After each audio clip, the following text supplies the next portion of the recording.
Hello, and thank you for watching Pixel Nomad. In this episode, I'm going to show you my process through drawing this Buddha head.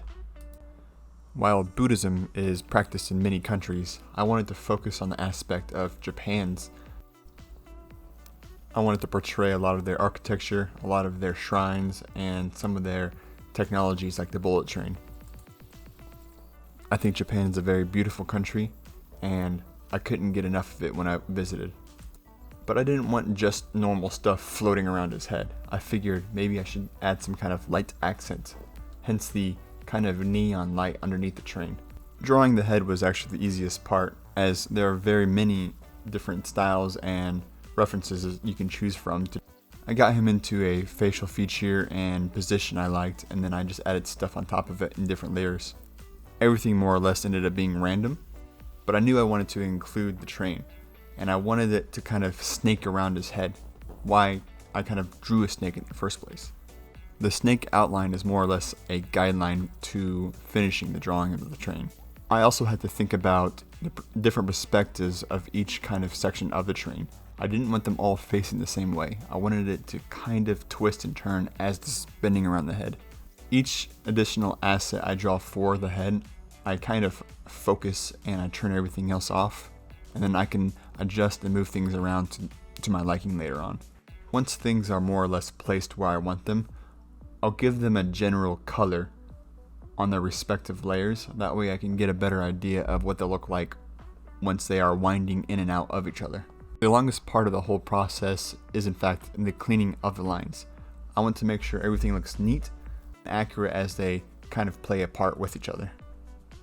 For this one, I wasn't going to worry too much about the small details of every little thing. I just wanted it to be more or less a general kind of bigger shape idea. Something that could possibly be like printed out on a sticker or a patch sewn onto some clothing. I'm laying out the general design of the train.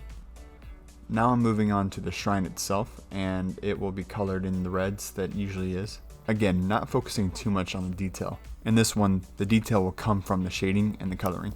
I really like the things that go off in a distance. It kind of gives me in my mind of a never-ending item. This Buddha's head is giving me a King Kai's vibe. Once I'm happy with the rough drafts, I start refining the lines as I usually do. For a layer that kind of winds around in front of another layer, but then also up in the back of the same layer, it's a little bit more complicated. What I'll do is I'll end up drawing just the one layer, and I'll duplicate it and then cut it in half where the part kind of goes around the back. The behind part specifically I'll make sure is below the layer in which I want to have it kind of swinging around the back of the head. I want the Buddha head to be more or less metal style, or at least very shiny. That's why I'm giving it very hard darks and very bright lights. The shadowing and the highlighting of the face will involve several different layers. This for me is more or less a trial and error basis. I'll do the same thing for all the other objects, but they're a little bit less complicated.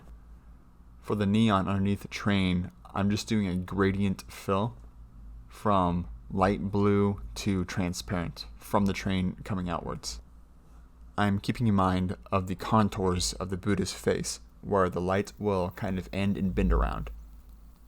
I'll often use the lasso tool on a duplicated layer of which I'm trying to shadow or lighten, and then I'll just increase the exposure or decrease it until it's dark, and then I'll blend it out and also make it transparent until the shade I want looks right.